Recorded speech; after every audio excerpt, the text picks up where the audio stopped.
Chris Lee and Blake Lovell of Southeastern 14 here. Arkansas has defeated Kansas in one of the wilder games of the NCAA tournament. Man, that was entertaining, Blake.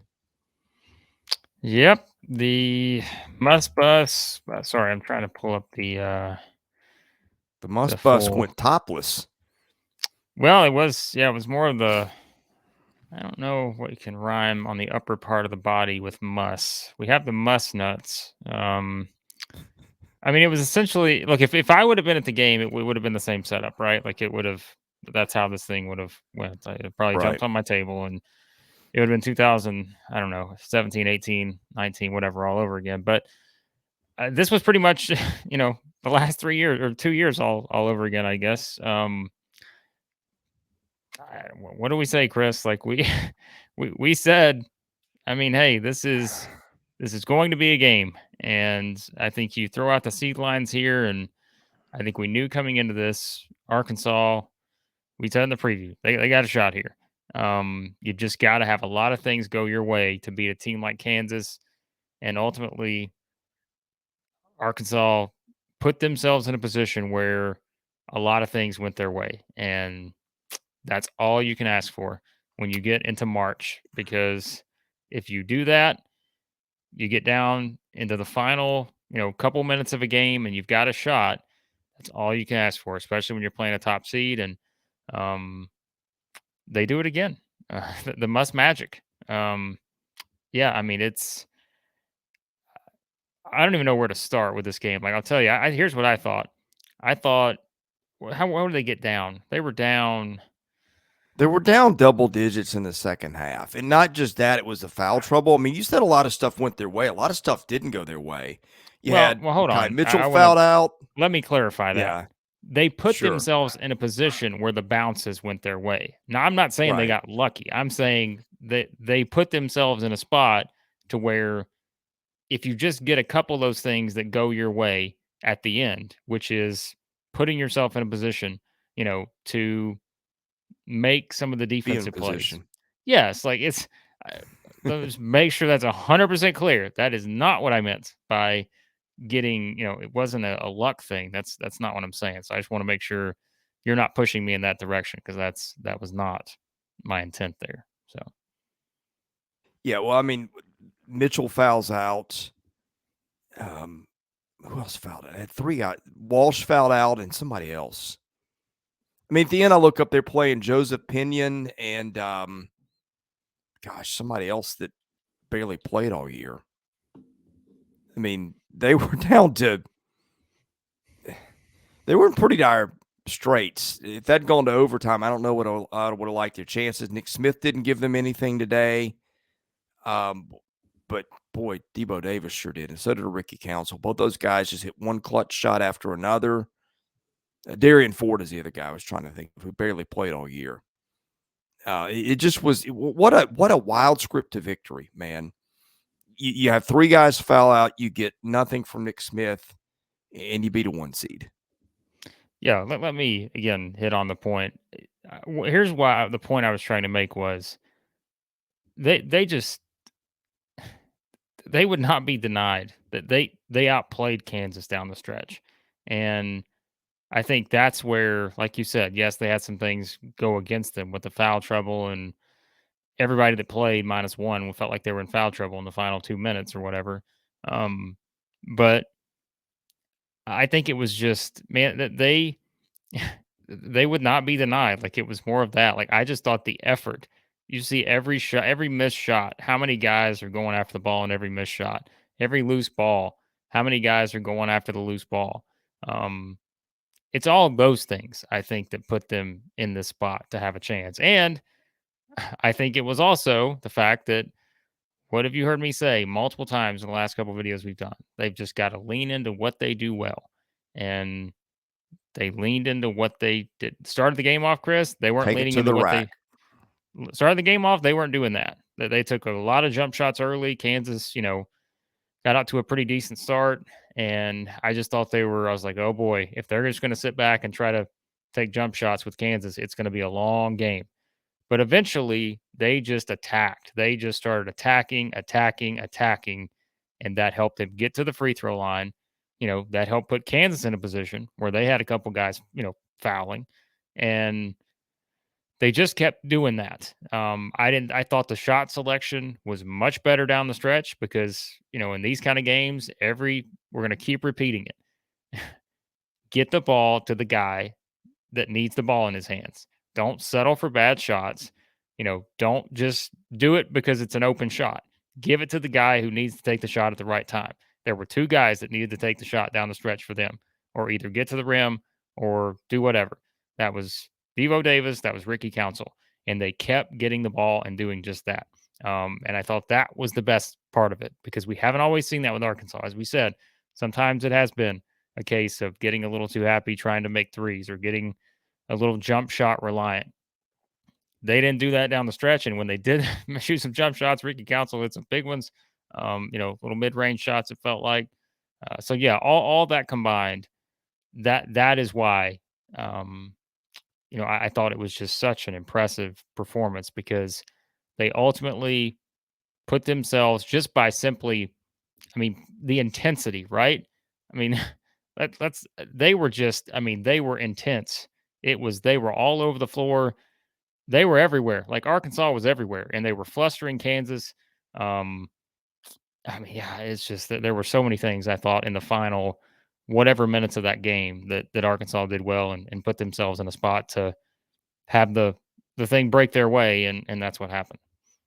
It's just wild to me. They've got Nick Smith Jr. They got Anthony Black, two McDonald's All-American guards, point guards, and I know that's what was working, but just wild to think that they won that game with getting the ball to Davis and Council and just letting them make one-on-one plays. I mean, that's not probably how I would have drawn it up before the game. Is that too much? No, but I think when you get in these NCAA tournament games, we've said it. What do we always say? We value in teams is experience, and you've got two guys that have played a lot of basketball. Davis has played a lot of basketball in the NCAA tournament. Think about that. Really, think about how many games he's played now in the tournament. And so, should it shock anyone that he was the ultimate leader here in this game? Absolutely not, because he's been here before. He knows what this is like. He knows what it takes, and you saw that. Like I said, just from an effort standpoint, I'm not saying Kansas.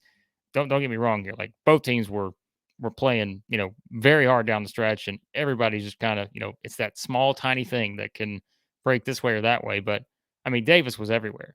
He was just. There was one video, I guess, or what was one of the replays they showed where I think you just see him like he's just holding his hands on his.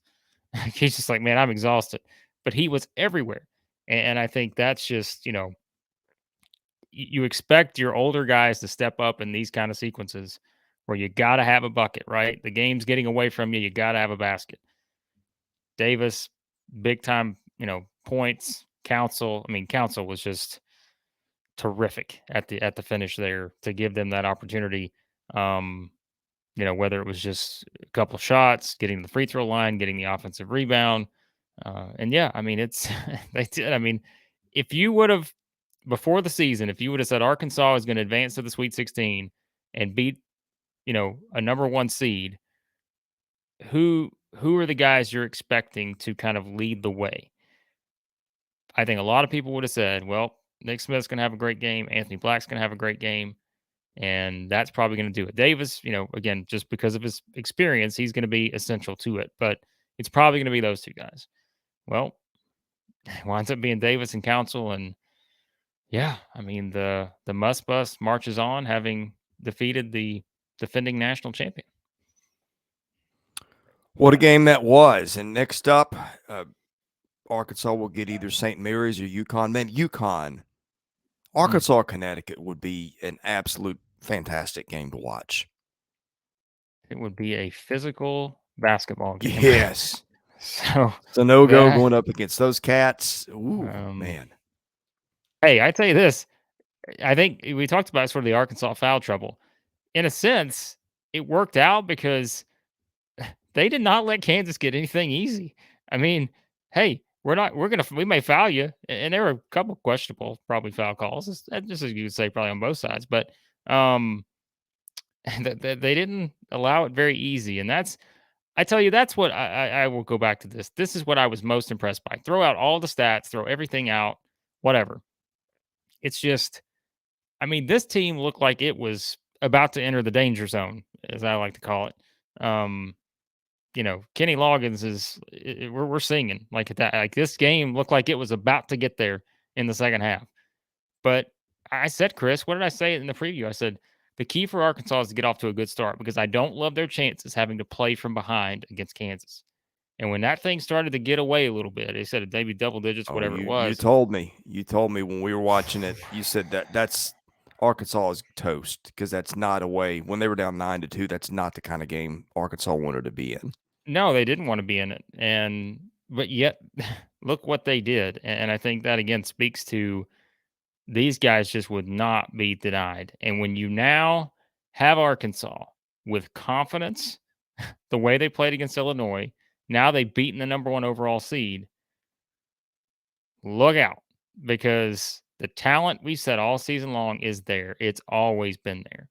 And if you can just do what they did in that game against Kansas, knowing that you've all of a sudden found, as we said, that Muss is going to go with the guys that once he figures out the lineup, he's going to go with it. And he did, right? I mean, Smith was on the bench for a good portion of that game down the stretch until Davis, I guess, fouled out. So Muss is going to go with his guys. He sees what's working now. And all of a sudden, you've got a team that finished 10th in the SEC that is as confident as ever. And they're starting to find that rhythm that they had way early in the season and look like a team that could make a Final Four run. A win like that can absolutely mentally, just from a mindset standpoint, can boost you into a new stratosphere. And man, I was so impressed with it. Was everybody, Chris? I mean, I could keep going on and on, but I know we just point out the guys who made baskets, but just think about the guys who had to play minutes because of the foul trouble, came in. I mean, even Kamani Johnson, right? Like, I mean, I know he started. Kamani Johnson hit a big bucket for them late. Yeah, big bucket late. Got some big sort of rebounds. I mean, he had 10 rebounds in this game. And yeah, I mean, it was everybody that played gave them a little something that either at that, point in time in a game or kind of a clutch play at a moment where things could get away a little bit or yeah, like it just felt like everything started to bounce their way. But I think it bounced their way because they put themselves in that position and they wanted it, man. They wanted that. And like I said, that they would not be denied in this game. And man, I was so impressed with Arkansas kind of in that finishing sequence there. Been a good day for the SEC so far. Princeton, Well, Missouri finishing up. That will not be a good part of the that will SEC's not. day. But in any case, we'll be back to talk about that. We'll be back to talk about Auburn and Houston. And we'll be previewing everything coming next week in the Sweet 16. We've already got Tennessee there. Now we've got Arkansas there. And I have a feeling we'll see more SEC teams. So best way to catch that, hit that subscribe button. It costs you nothing. It's simply a follow. Hit the like button. That helps our analytics. He's Blake Lovell. I'm Chris Lee. Arkansas fans. We're Southeastern 14 presented by Bearded Iris. Listen, Arkansas fans, enjoy yourselves in the comments because I know you're going to enjoy yourselves, Arkansas fans. We're back yet again, rolling right along on the Muss bus, the corn nuts, the zero bar. It's all there, gassed up and headed to. Oh, that was so much fun last year too. Wow. Yeah. There you go. Where are they headed to, Chris? Where are they going to play at? I don't know. Hang on, we got to look this up before we. I know you did the wrap up. Hold on. Where are they playing at? People are yelling into their. It's cold. People are yelling into the screen right now. Why can I not find where they're playing at? Oh my goodness, Chris, help me out here, man! Like, is it Vegas? It's not in New York because that's another region. This is it's got to be Vegas, right? Hang on. My goodness, they don't put these on the brackets anymore. No, they don't. That's why I'm upset. I'm upset that they don't put these on the brackets. I think it's Vegas. All right. Muss Bus is rolling to Vegas. It's Vegas. I hope so. I mean, because I that's what I'm seeing. But at this point, who knows? So, T-Mobile Arena. That's it. It is Vegas. They're going to turn Muss loose on Vegas, shirtless and all. Look for Nick Papagiorgio. See if he's out there. If you got that reference, then hope you're a Vacation fan. All right. Thanks for watching. We're Southeastern 14 presented by Bearded Iris. This time I got it right. He's Blake Lovell. I'm Chris Lee. We'll see you again soon.